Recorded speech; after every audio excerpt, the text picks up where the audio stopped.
It is a lovely Thursday evening. Thank you for joining us on the Millennium Tonight program. And thank you so much for tuning in, our dear viewers. Good to know that you are on the other side of the screen tuning in.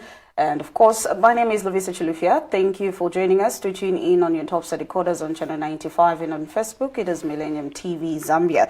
This evening, we get to speak about the alternatives that the Tonse Pamosi Alliance have for the people of Zambia ahead of the 2026 13th August polls. Joining me is one of the Tonse Pamosi Alliance Secretary Generals, Mr. Celestine Mukandila.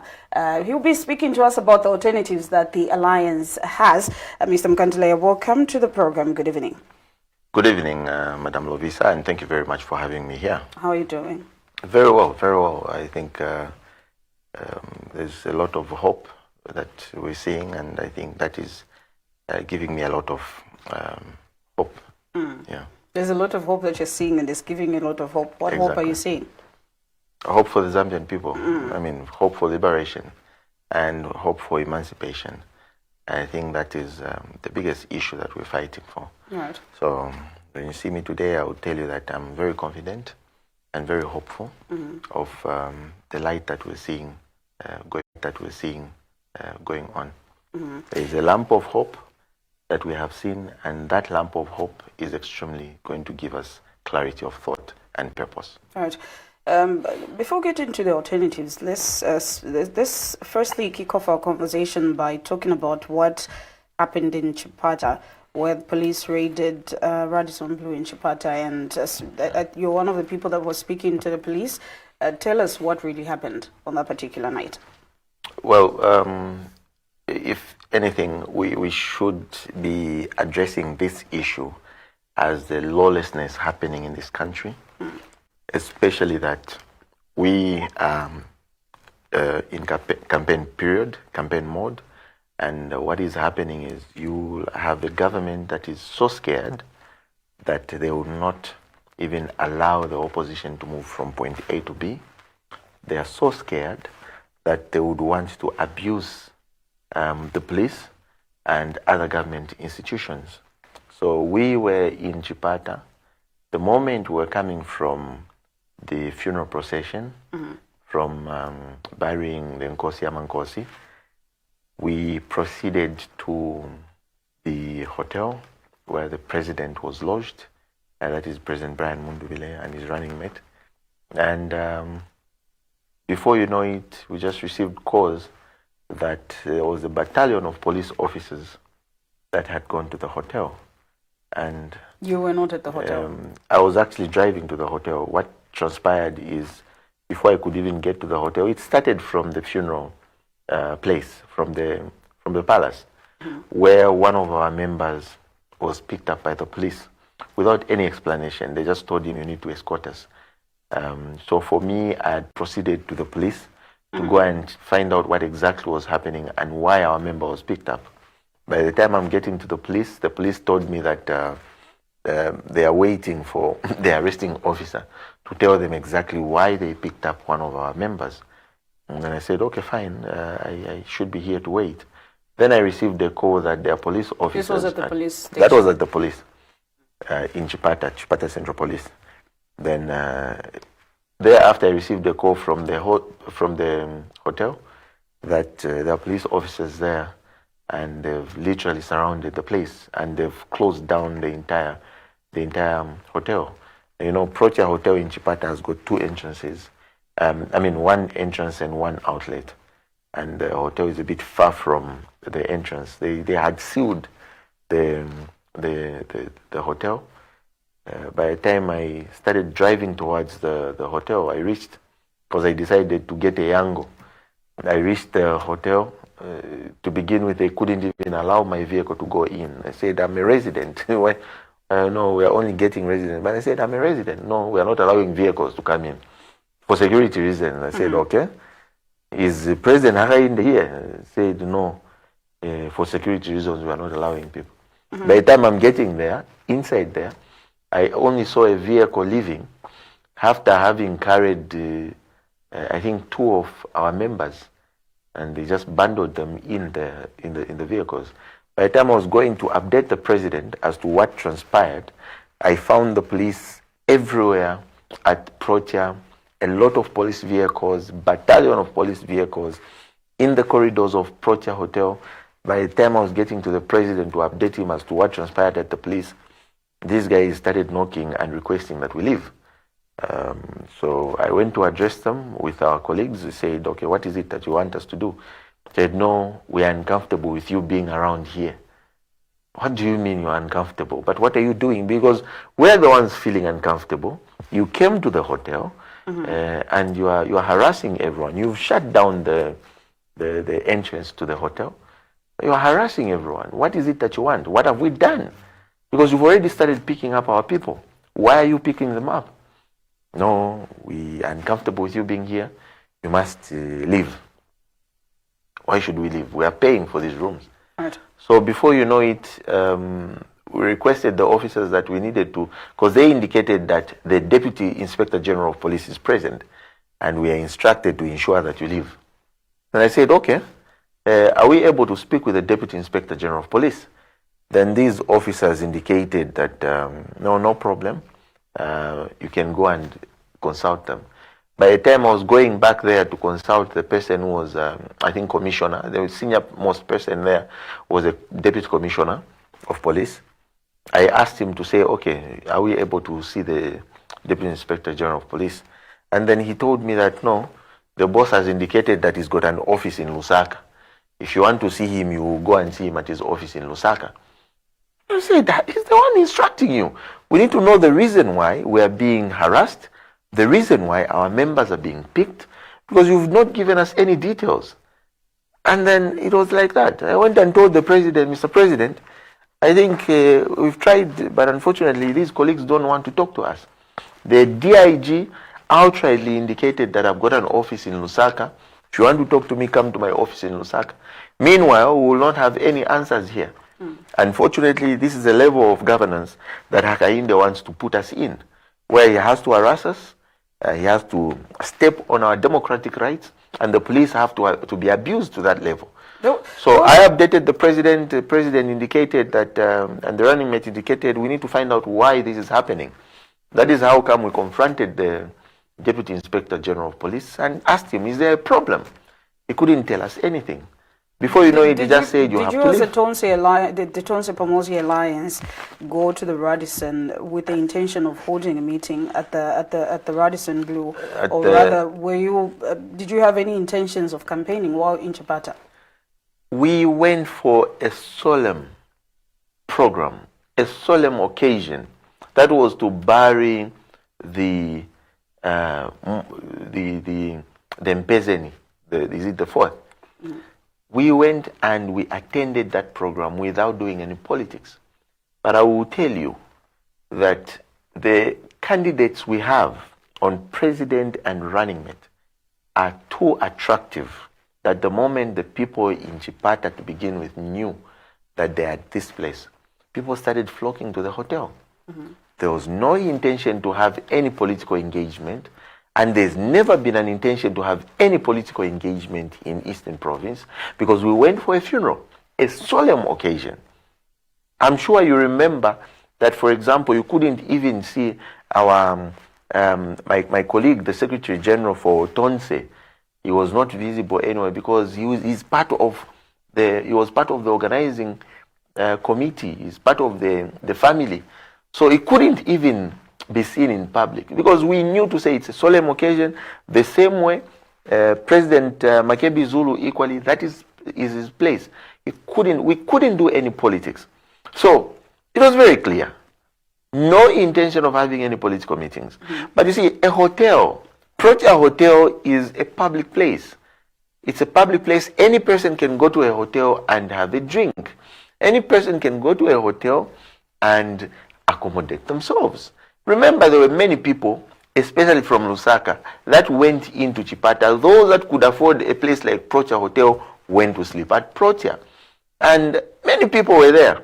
So whatever it is that happened there, the police inconvenienced the business at Protea Hotel. We had accommodation at Protea Hotel. And we were accommodated at Protea Hotel. Why should they decide to say, we cannot allow you to be here? What is it that we have done? Has Zambia become a place where political players should not move because they are political players? I mean, or maybe it is set that Hakainde knows that we are already holding onto authority or power, that he has to give us all those police officers to guard us. If the intention was to give or provide security, they should have told us. Right. Let's look at the events that unfolded in Chipata at the Radisson Blue Hotel. At Protea Hotel. Protea Hotel. It was Protea. Yes.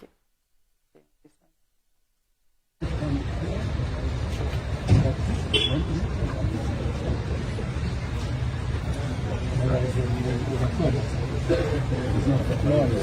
Sorry.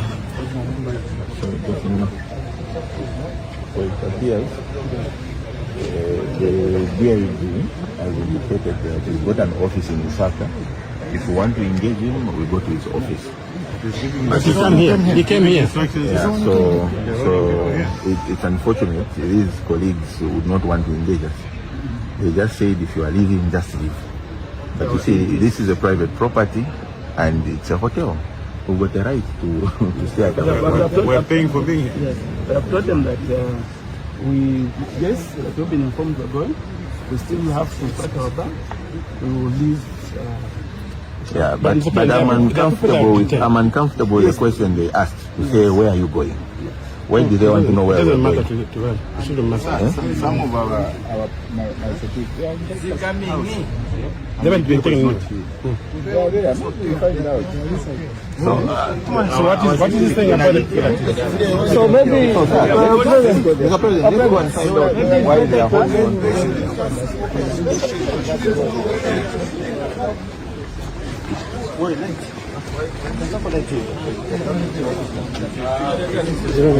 Zambians.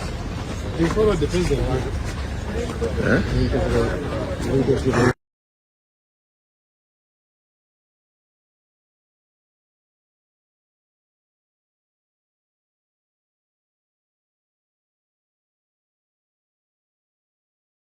Right.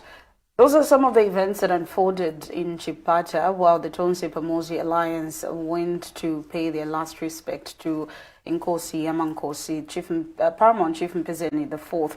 The police raided Protea Hotel in Chipata, and we see there one of the Secretary Generals for the Tonse Pamosi Alliance, Mr. Celestine Mukandila, speaking to members of the alliance and just informing them of what he was told by the police. Now, Mr. Mukandila, did you spend the night at Protea after the police had raided the hotel, or did you leave that particular night? We couldn't have spent the night there because the police decided to chase us. They said, you must leave. And unfortunately, I don't even know what authority they had to come to a hotel which is being paid for to come and chase us. What authority did they have? I saw a statement that government issued refuting or giving very fake information. I actually informed my colleague on his page, Dabo Kawana, because I've worked with Dabo, I know him very well. I told him that don't mislead this man. Don't mislead this man. Tell him the truth. Which man? This man called Hakainde Hichilema is misleading him. The truth must be told to the Zambian people. There is nothing wrong with the government having integrity. There's nothing wrong with the government telling the truth. Why should you cover up the truth? The police misbehaved. Plain. Nothing, no two ways about it. The police misbehaved.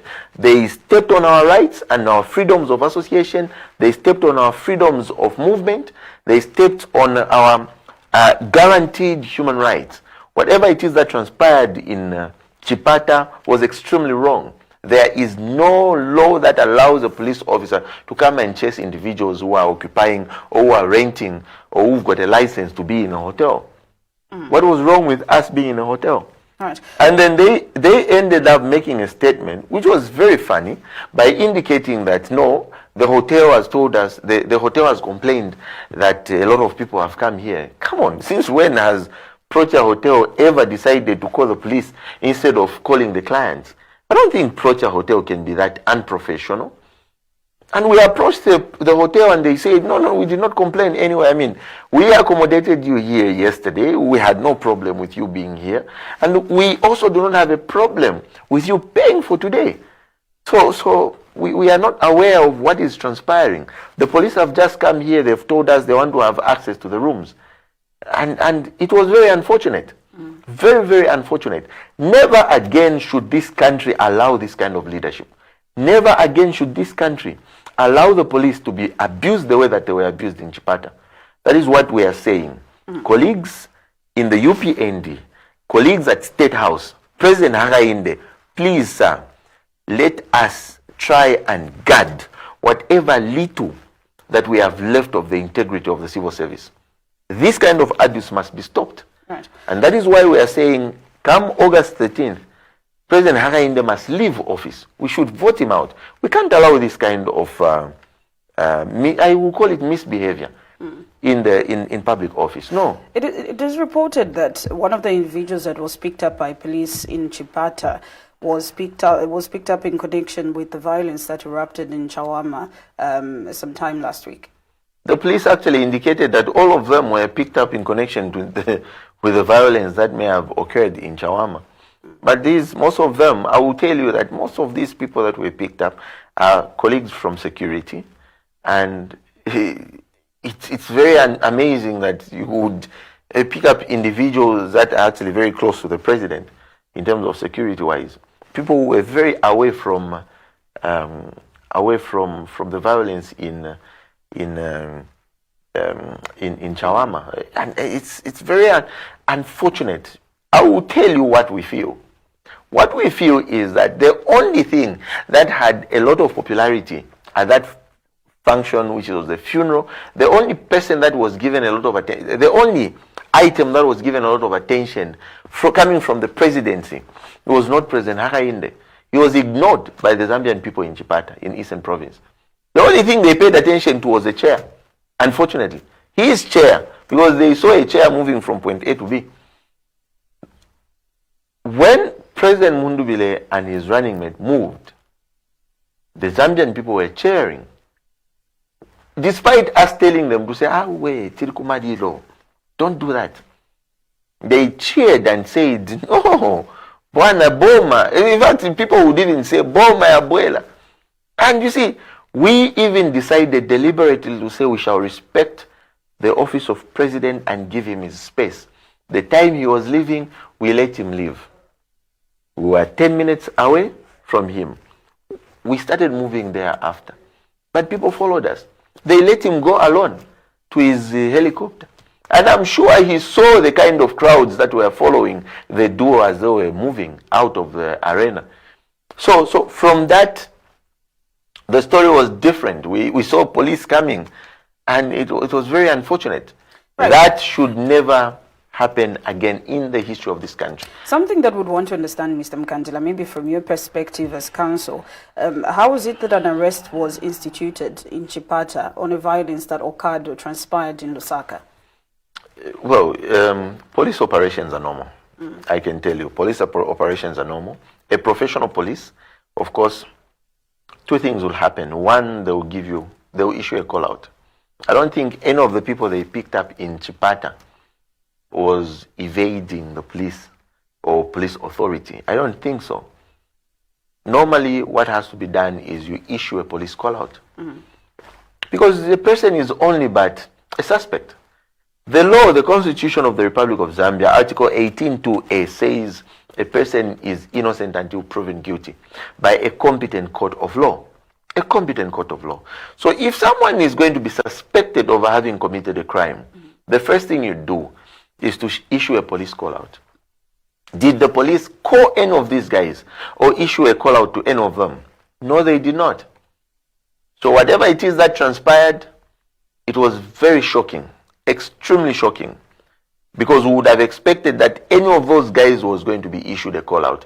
If they decide not to go to the police, and the police have got compelling evidence to reach the extent of saying, now we want these people, we are tagging them on APB or something, then that is when you're going to apprehend people in that manner. But you're creating a perception of guilt by way of picking individuals as if they are career criminals. These are not criminals. They are not criminals. The police should have issued a call out. No, my colleagues, there is a call out for you in Lusaka. Or perhaps the police would have called these guys and told them to say, listen, you need to report yourselves to Chipata Central Police because there is a complaint against yourselves in Lusaka. There was not going to be anything wrong with that. It was very shocking. Very shocking. But of course, police operations, like I said, it is highly normal that the police would decide to arrest someone out of jurisdiction. However, the only time they do that is if they've gotten to a point where there is no cooperation between a suspect and the police. Because the police will always call you to say, kindly avail yourself for interviews. All of us have been called to the police before. And that is the procedure they use. But why should you abuse individuals in the way that they did in Chipata? Now the question, and I always try and caution my colleagues in the civil service, that if you are deciding to accept an illegal instruction, an instruction that borders on abuse, you accept it and you execute it, you must be ready to be on your own and pay for the damages as and when it is called for. Because abuse of state resources, abuse of authority always has a way of getting back to you. You saw that our colleagues had to even compensate a person like Tayali for having been pointed a gun at. Make no mistake, this abuse by the police, because you decide to follow a wrong instruction, an illegal instruction, a politically motivated instruction, I think a day of reckoning must soon come. So colleagues must not decide to abuse authority in that manner. Right. Let us get into talking about the alternatives that the Tonse Pamosi Alliance has for the people of Zambia, Mr. Mukandila. I think on so many platforms, the Tonse Pamosi Alliance presidential candidate, Brian Mondowile, has spoken about what the alliance intends to do for the people of Zambia.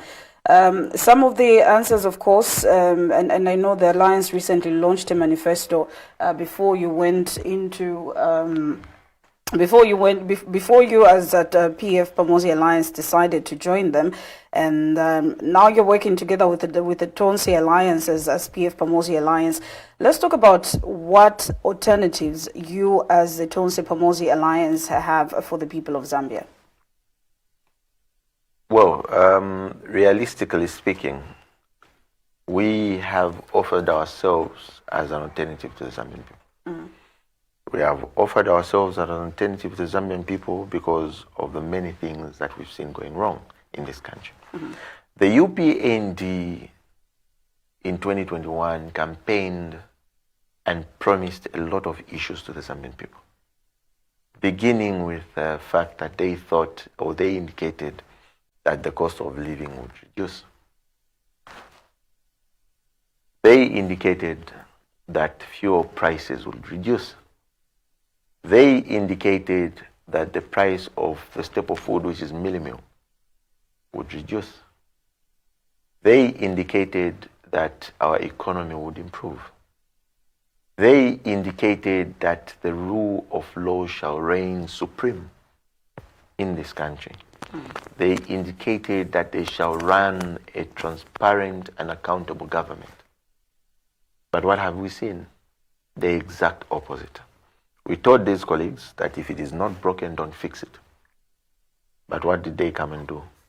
First things first, they depleted national reserves in terms of food reserves. They're depleted. We told them, colleagues, stop selling maize. They said, no, we are selling to our neighbors or foreigners because we need to make money. To the extent they depleted everything, we were having a shortage of mealie meal and a shortage of maize seed, to the extent that we had to re-import whatever it is that we exported. That can only happen when you've got a very careless government. The UPND government came into power telling us what they shall do. They said, this is what we shall do. They even came with a very attractive 10-point plan of what they shall do. They never told any of us how they shall do it. None of us were told how they shall do it. And the how has failed. They have failed to answer that question. That is why they have lamentably failed to run this country. Because they didn't know how to do it. They only knew how to promise. In terms of how to achieve what they had promised, they didn't know. Now, let us get to the issue of the cost of living, for example. The high cost of living that we have today is as a result of the negligence of the UPND when it comes to managing the energy sector. The energy sector, diesel, the most important commodity we have that runs the economy is actually energy, diesel. Did you know that if we were to have a genuine government, one that is not corrupt, by now we would have been reducing the cost of living? But we've got a government which is extremely corrupt to the extent that they had to single source a person to be supplying diesel and petroleum products into the country. They only got one company to deal with that. And in the end, we saw how much escalation of fuel prices were. Harainde was campaigning and indicating to say, no, they've got middlemen, fuel is supposed to be this much, and because they are middlemen, they are getting the other monies corruptly. But when he came in, he decided to single source. He only brought in one individual to be running the fuel prices. This person had monopoly over the business to the extent that he could dream of prices. We started buying fuel at almost 40 kwacha. The moment they decided, no, let's try and bring in here and there, it was already too late. Now we are buying fuel at almost 40 kwacha because of the carelessness of this government. Because they don't understand, they did not understand how the dynamics in the energy sector operate. But I will tell you, what we shall do is to ensure that there is a reflective amount with regards to fuel. Fuel, the moment you handle the prices of fuel. Now this is the how. Remember, I told you, Harainde told us what he shall do. He didn't tell us how he shall do it. As we are now telling you to say, as we shall reduce the cost of living, how we shall do it, we shall ensure that we tackle the energy sector, especially the fuel. And that is top priority. Top on the agenda is to ensure that we handle the prices of petroleum products. Fuel, diesel. Remember, the mines in Zambia, amongst the largest resource they have to operate in terms of production is fuel, diesel. The mines, diesel, they're the highest consumers of diesel in the country. The moment you have a farmer in Bwengwa running his farm, the biggest resource he would have to put in the tractors to ensure that there is proper yields for commercial farmers, it is diesel. The moment you try and tackle the price of diesel, reduce the price of diesel,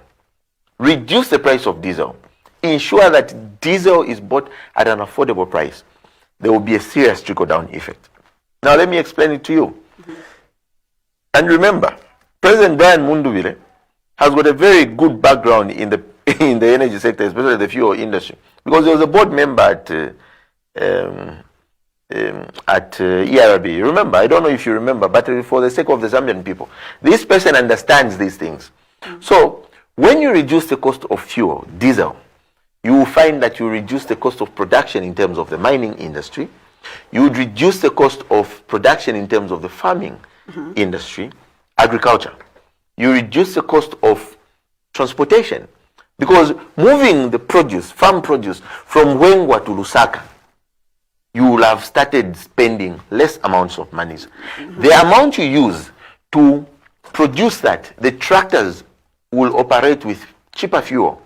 It means even the fertilizer you will move from Lusaka to Ndundumwezi to go and take the seed, the fertilizer, the cost of transportation will reduce.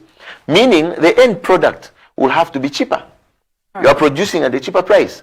This Hakainde came and said, we've got a target of 3 million tons of copper.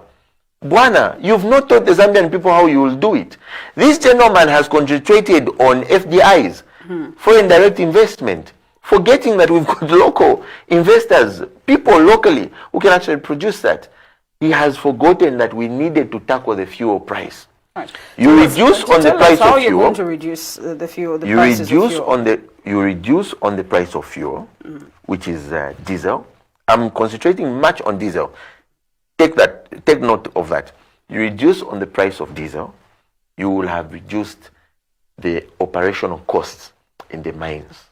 When you reduce the operational costs in the mines, it means the mines will now have enough capital base to run the mines and produce more. So in terms of producing, prices be reduced, Mr. Mukandila? It requires you having someone who understands the energy sector. To begin with, you should not corruptly single source. Create competition in the industry. The issue, the idea of turning Indeni into an institution that receives purified or is it finished product in terms of the diesel and petrol, that was a wrong idea. We needed to get petroleum crude oil the same way that Indeni was operating. That is what we needed to do. We needed to do that. If we had done that, we revert to that, the price of diesel would have been cheaper. Because we would know to say we've got many players on the market. No one player would have monopoly over the market. That is what we do. And that is what a responsible government will do to ensure that they give the Zambian people cheaper products. Right. They came and lied to say, no, Kwenze Nkongole. How much Nkongole is there? They lied to the Zambian people. But now, that is one aspect. Talk about the high cost of living. How do we reduce? I've given you the solution. The fuel price has a trickle-down effect on everything. The price of commodity will reduce when you just reduce the cost of buying diesel. Period. But these colleagues, because the bad kind of arrangement, corrupt individuals, So you're telling us that there was no Nkongole as you put it? Listen, I want you to understand. The Nkongole that may have been there was something that was very manageable. And there was an economic recovery plan in 2020 that the PF government then came up with. These colleagues, the moment they got into power, they ignored the economic recovery plan. They ignored it because it had the solution. Remember, there was a time that Zambia defaulted on paying its debt during the COVID. And it was not Zambia's fault. It was not government's fault. It was because of the COVID pandemic. However, we had responsible technocrats and a responsible government that came up with an economic recovery plan. Which economic recovery plan, if we religiously followed that, we would have sorted out most of these issues. Now, we've dealt with the issue of the high cost of living. Maybe before we move, Mr. Mukandila, you were telling us in your words that if Indeni was still maintained as a refinery, fuel prices would have been cheaper. It would have been way cheaper because the competition would still have been there. What they did is to give monopoly to one single person.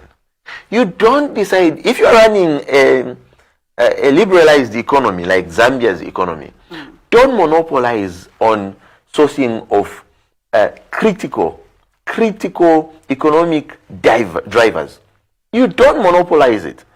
The only way you can monopolize, for example, is if you are going to say it's going to be a government-sourced product. Government can decide to monopolize, but don't monopolize to a private entity. This private entity will simply take advantage. So we are running a free market economy. Let's maintain it that way. Let people be free to participate and compete. Prices should be fair based on the market price. We've seen, not because you we've want to seen- let people monopolize. We've seen in the past months or past year that fuel prices have reduced at some point, but still it didn't have a trickle-down effect on Zambia's cost of living. Maybe tell us the dynamics that are at play when such incidences happen. One, I will tell you that the idea of fuel reducing the price.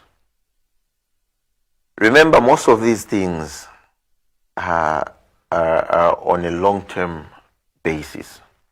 If you are going to reduce the price of fuel today, the effect will be felt not today, but you need to give it a bit of some time, say 1, 2, 3 weeks, 4 weeks. You know. Now, if you are going to look at 4 weeks to have the actual benefit, remember, in these 4 weeks, there are those that may have produced produce or products that require that they must deplete old stock in order to buy new stock which is at a cheaper price. Now, because of the bad policy of this government, you find that today you reduce the price of fuel. 3 weeks down the line, before you could even achieve the indication of the benefit of reducing the price, you already have a change of government policy. So within a month, you already have that fluctuation. So businesses are very unstable right now. We are failing to operate as businessmen because you've got a very unstable economy. So the effect of the fuel, the same diesel, just to guide, the same diesel, you will find that the more you produce because you've got cheaper fuel, yeah, the more you will even export. The more you export, the more forex you even import. So there is a whole dynamic, there is a whole system that must be understood. Now, it can only be understood by people that understand real economics. Not this gentleman who lied to us that he's an economist or that he can fix things. He's failed to fix this economy. I'll give an example. Today this country and these colleagues are bragging to say, no, you've got $6.5 billion in reserves, in foreign reserves. But this is the same government. I'll tell you, we have a businessman equally. He can claim to equally be a businessman. I'm also a businessman. I'll tell you to say, in business, a real businessman is one who knows to say he cannot hold on to capital. You need to push it out for investment. Real investment. Now, these colleagues decide that they go and borrow. And by the way, this is the most irresponsible government when it comes to borrowing. They have overborrowed. They have overborrowed. Can you point at anything that these colleagues have done with the borrowed money? Nothing. We saw toilets that he was commissioning in Kwacha. Pit latrines for that matter. We saw him commissioning, is it 1x3 classrooms? Poor quality for that matter. We saw them buying desks, poor quality. Right now, as we're talking, all the desks they bought in the past 2 years, they are no longer there. But what do you do as a real businessman? You don't decide to borrow. And I'll tell you, perhaps the reason why we're not seeing the trickle-down effect of everything that these guys have done, and also why we're not having any benefits from their borrowing, is because they decided to borrow and decided to keep the money. You remember in the Bible there's a parable of the talents, where you are given something and you decide to keep it. There's no benefit that you get from there. I wrote 3 days ago to say, colleagues, there is no way you can sit and celebrate that you've got $6.5 billion in reserve, and yet in your country people are suffering. In your country you cannot advance any industry. You cannot think of ideas to invest in your country for industry. 6.5 billion, you would have decided deliberately, a deliberate policy, that 1.5 billion will be used to procure gold. They much mined gold in Zambia. All this gold in Mumfumbwe, in Mpika and all that, you would have gotten $1.5 billion, keep it in gold. And gold does not lose value. It helps your your government and your economy to run properly. Because even the debt that you have will thereafter now be guaranteed by the gold that you have. Because the escalation of value in terms of gold, it keeps going up. That is why we're telling you that these are punka economics. They don't understand. So if only we decided to have, if we had serious businessmen, they would have known to say, you don't just borrow and keep the money. You want to start admiring to say that quarter $6.5 billion. No. Right. If you are going to borrow, we will tell you the PF borrowed. Yes. Did we borrow? We only borrowed about 3.5. Is it about 11 billion? No, about $9 billion. That is in the 10 years that PF was in power. We only borrowed about $9 billion. But we will tell you that when you ask to say, what did the money do? You go out there, get a stone, throw it anywhere in the country. It will land on a developmental project that was done by the PF borrowed money. Let me have you react to what Tonse Pamosi Alliance presidential candidate Brian Mukandila said when he featured on one of our platforms called Zambia Goes to the Polls, in terms of how the Tonse Pamosi Alliance intends on reviving Zambia's economy. Let's take a look, and Mr. Mukandila will give us his reaction. When you look straight there, what are you going to tell Zambians?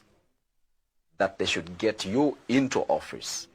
You should be the administrator of all these natural resources. You should be the man that should reduce poverty, industrialize and create jobs, much more than President Hakainde Sami Hichilema has done. Firstly, I love Zambia and I love Zambians. I will run a government that is people-centered. We are talking about the Zambian people.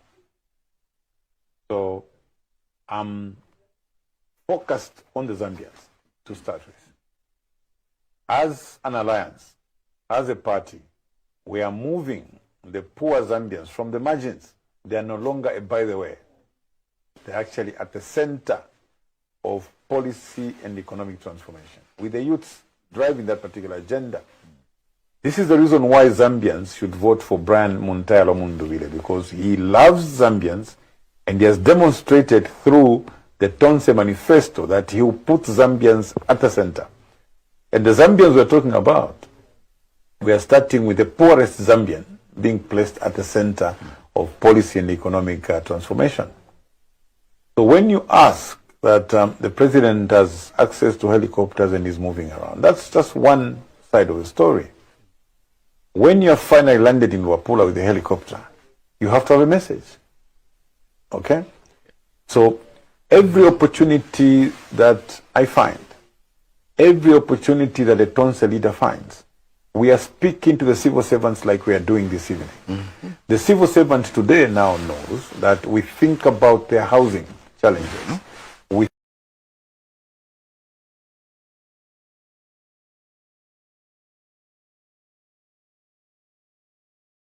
Right, Mr. Mukandila, I'll allow you to respond or react to what Tonse Pamosi Alliance presidential candidate said about what he would do for the people of Zambia and why he should be the man for the job instead of President Hakainde Hichilema. His reason is that he loves the people of Zambia so much, and I think in our preamble you also stated that the Tonse Pamosi Alliance is the hope that the people of Zambia want. Exactly the point. Exactly like I was indicating, the president acknowledged the fact that we have a manifesto that he was speaking to, the Tonse Alliance manifesto.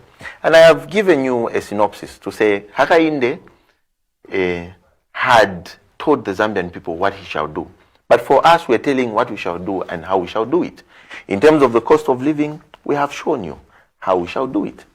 In terms of employment, in order for us to be seen that we are here for real business, not this joke that we are seeing with Hakainde, we will tell you that we shall industrialize. Industrialization, because we know. Now here is the how, and how we shall even provide jobs. More than 2 million jobs, if anything. The president indicated 300,000 jobs, but I will tell you that he was being economical with the truth. we shall actually provide more jobs. Is that How you- we shall do it. Is that Here is the how. over ambitious, Mr. Mukandila? Here is the how, madam.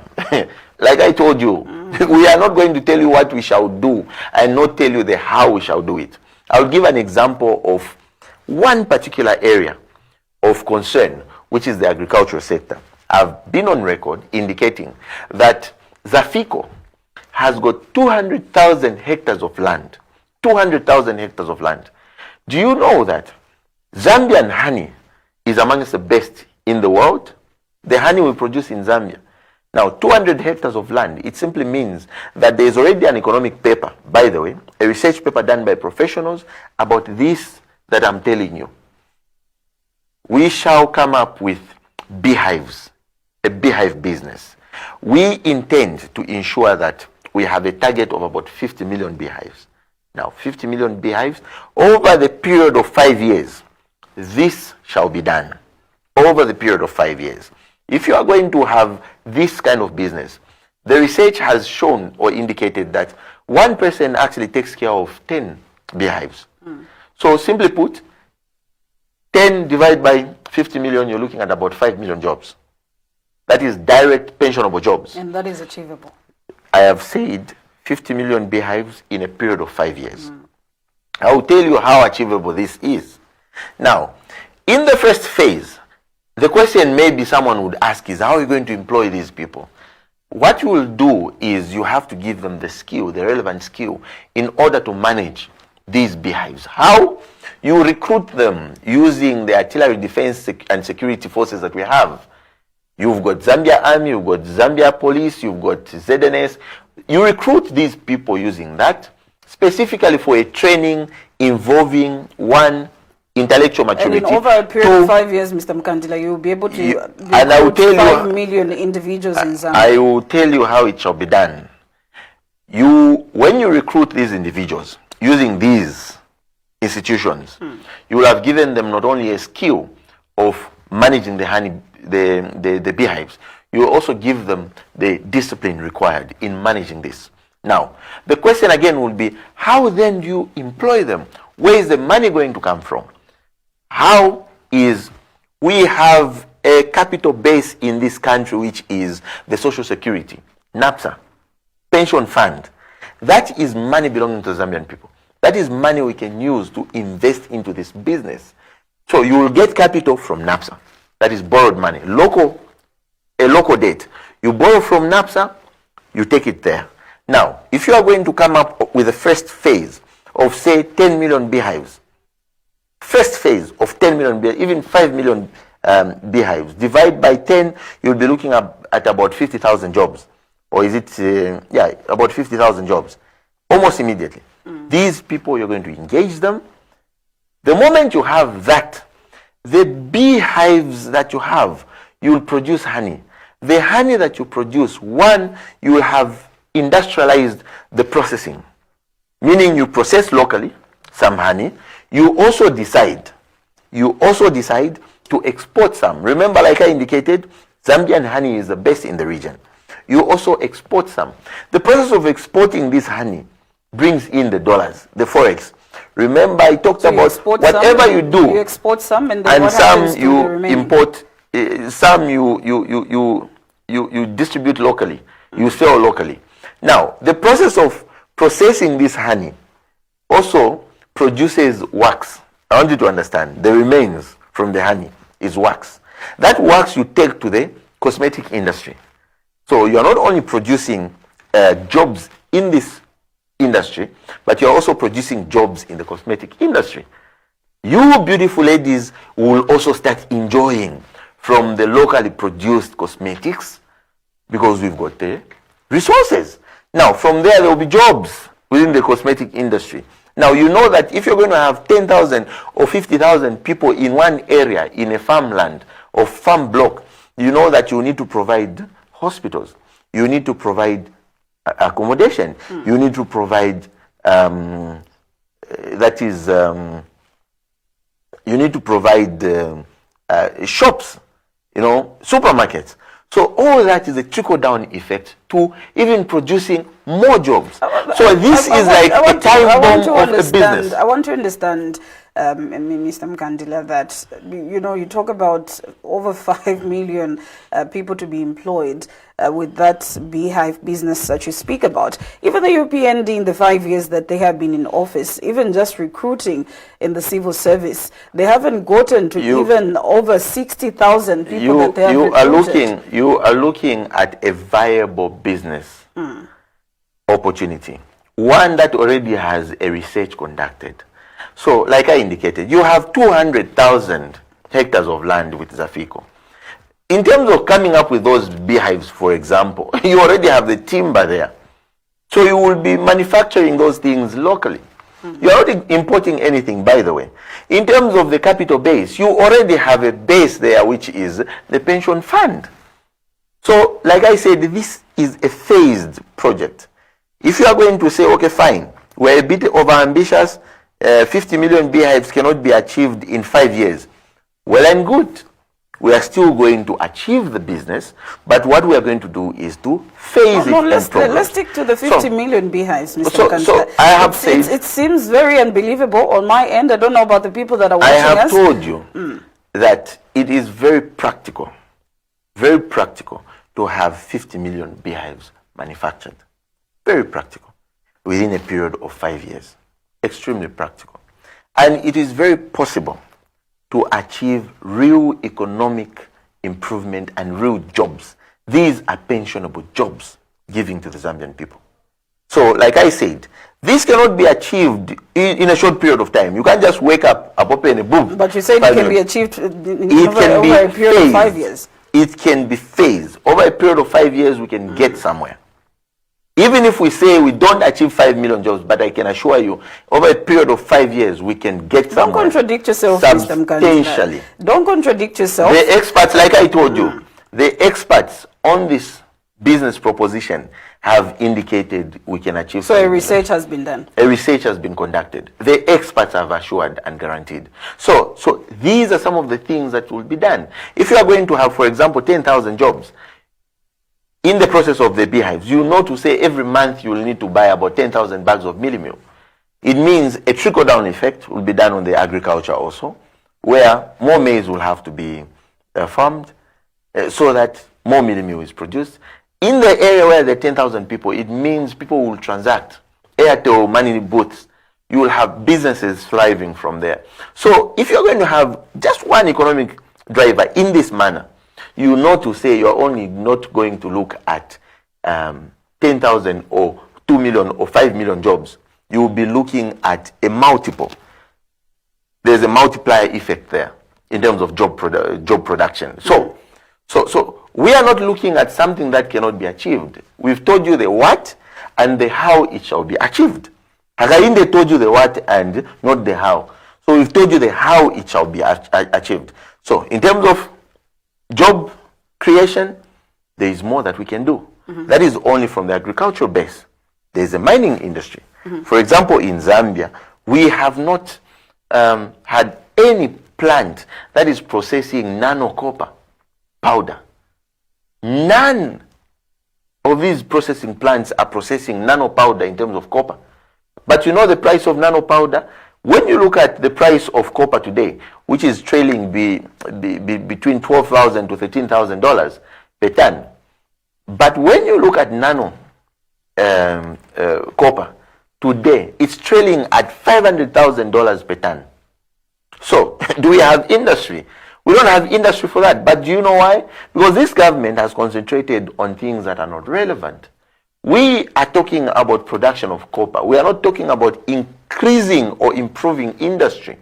Is the technology available? Yes, we have the technology available. What is happening is government is failing to attract the relevant FDIs, foreign direct investment, to invest in this, bring in the technology, or perhaps investing into this kind of processing.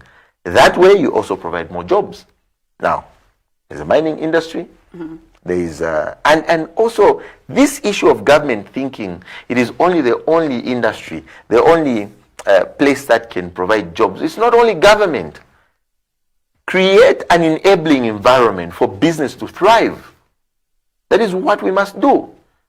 So in terms of economic diversification, we're looking at all those.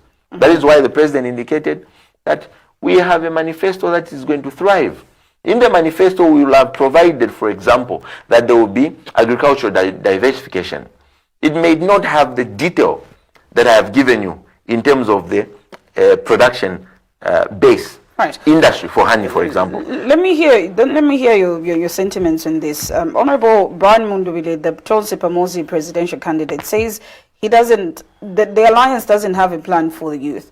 Rather, they want the youth to come to them in an event that you form government as an alliance. There's going to be a ministry of the Ministry of Youth will be moved to State House, and there the youths will be coming to say what issues they have and would want the government in an event that the Tonse Alliance is voted into office for them to be airing out their concerns, and then the government takes it up from there. What do you make of that? I think that is a supplement. That is a supplement. In terms of the problems that the youths have today, it is only the youths that know how to sort out their problems. And you haven't identified any. That is why I said it is a supplement. In terms of running our manifesto or managing these programs for the youths. Remember the jobs I told you, these are jobs, these are not jobs that old men would be able to do. These are employments given to the youths. But the way the economy and the way the globe has diversified, the way we've improved in terms of even technology, the technological advancements, the youths understand exactly how best to solve certain problems. For example, we've got a plan to ensure that we monetize social media. The youths must benefit from that. You saw that in the alliance, there are individuals like, for example, Bino Mpundu, who comes from Ichabaiche. And this is a gentleman who has got a passion to say, no, let's ensure we monetize social media. He pushed an agenda in the National Assembly. This government refused. This government of Hakainde, they refused to pass that proposal. But now we are saying, listen, this is an individual that is on board now. And he has said, colleagues, amongst the things that I'm more passionate about is to ensure that our youths, our creative industry, creative art, benefits, and they benefit in real time. How do they do it? Let us ensure that we monetize social media. Those are some of the things that, remember, like I told you, you will have the top base in terms of the manifesto that is given. But inside certain proposals of that, in terms of job creation, in terms of economic diversification, industrialization, there are also technocrats that are already there working out programs and systems. And amongst them includes this same issue I've told you about monetizing social media. We've already conducted research. When you ask Bino Mpundu today, he will tell you to say there's already a research that has been conducted with regards to monetizing social media. In terms of running the affairs, we understand better. For example, when it comes to cryptocurrency, today we're living in a technological age. You have a finance minister, for example, today who may not even know what Bitcoin is. Do you know why? Because we're dealing with individuals that are not living with the times of today. But because for us, we understand that the youths know their challenges and they know their problems. A youth will come to you and tell you to say, let's monetize Facebook because my friend in Zimbabwe is making money from Facebook. My friend in the US is making money from monetizing Facebook. Can we also do it in Zambia? Those are some of the plans. But when the president indicates that there will be a youth corner, Minister of the Youth and Art and Industry to be placed at State House, it simply means that he is going to operate an open door policy in terms of receiving proposals and all those innovations. Because he wants to embrace the young people. Look at it in this way. Look at the people in the Tonse Pamosi Alliance. You have young, energetic, vibrant men and women who understands the times of today. To the extent the president has even been taught how to say clock it. You see, so we must run things according to times of today. All right. So ideally, if the president says that, remember, certain details will be given at the surface. Those who understand the actual policies will come and explain the actual policies and tell you this is exactly what he meant. And here I've just explained to you the how and the what. Right. The what and the how we should do it. Mr. Mukandila, as we also near the end of our discussion, President Hakainde Hichilema, President of the UPND, believes that there is nothing that, you come and do in office. Why do you want to come back when you were in office for 10 years? What is it that you're bringing different to the table this time around? And in one of his addresses yesterday at the UPND Secretariat, he even says that you just want to come and rep the nation. President Hakainde Hichilema has gone down in the history of this country as the greatest failure of a leader in terms of running the affairs of the country. This economy... Yet he's described as one of the best leaders in Africa. Whoever describes him, that is up to them. But the opinion that I hold is that he has failed to run this country. And why he has failed to run this country is because he promised us that the cost of living would reduce. He has lamentably failed because it's at its highest. He promised the Zambian people that this country shall be run by the rule of law. And yet what we see is police victimization and abuse of the law, abuse of the constitution, the very foundation of our democracy. By this president, he has failed lamentably. Now, you want to know what we want to come and do. The first thing we have to do in this country is to give back power to the Zambian people. You cannot have a person occupying the highest office in the land behaving like he's the alpha and omega. No. Power comes from the Zambian people. Power resides within the people. That is why the Constitution will say, we the people give unto ourselves the Constitution of the Republic. So first things first is to give back this country to the Zambian people. Secondly is to ensure that the rule of law reigns supreme. A leadership must be able to respect the Constitution of the Republic. Not what you are seeing today. We must have a leadership that knows that the civil service must be respected. What we have been seeing in the past, where President Hakainde's police will be abused by being given politicized instructions, that must come to an end.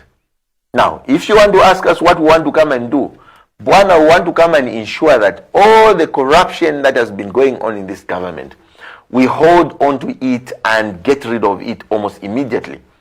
We want to ensure that we don't allow medicines to be stolen the way your government stole the medicines and decided. You decided not to do anything about it. No one was arrested. Up to now, the American embassy gave its report. They complained that this government, people in this government have been stealing medicines. Nothing has been done. You want to know what we want to come and do? We want to come and ensure that there is no theft of medicine. We want to come and ensure that the fuel industry is not monopolized by one individual just because they've got connection to you. We want to come and ensure that the corruption in the fuel procurement processes is reduced to the highest level. We want to come and make sure that police officers that are erring and following wrong instructions are not let loose like that. Instructions must be based on the law. Just recently you saw in Mazabuka a very overzealous police officer deciding to indicate to say we are halting campaigns in Mazabuka following the enforcement of Section 9 of the Public Gatherings Act. How do you come and enforce a law that is not enacted? That is indiscipline of the highest level. It is lawlessness of the highest level. It's not a law. Why should you enforce it? You want to operate on rumors? No, government doesn't operate like that. There are laws to follow. The Anti-Corruption Commission by now would have gone and picked up that police officer and asked him to say, what law were you using? All that is lawlessness. Or because you want to impress a politician. No, let's not run this country like that. All right. Mr. Mukandila, we must be decent enough. We have to come to the properly. end of our conversation. Thank you for joining me today. It's been a pleasure having you. Thank you very much. And then I want to reassure the Zambian people and confirm that come 13th of August 2026, this year, the next president of Zambia is President Brian Mundubile and then running mate Makebi Zulu. All right. We wish you the best as you campaign, Mr. Mukandila. Thank you for coming through once again. And now, dear viewer, we come to the end of today's edition of Millennium Tonight. Thank you so much for tuning in. Mr. Celestine Mukandila, Tonse Pamosi Alliance Secretary General, one of the Secretary Generals for the Alliance, was my guest this evening as we were talking about the alternatives that the Tonse Alliance has for the people, the Tonse Pamosi Alliance has for the people of Zambia. My name is Lovisa Chulufia. On behalf of my director, Anthony, it is a lovely evening. Good night.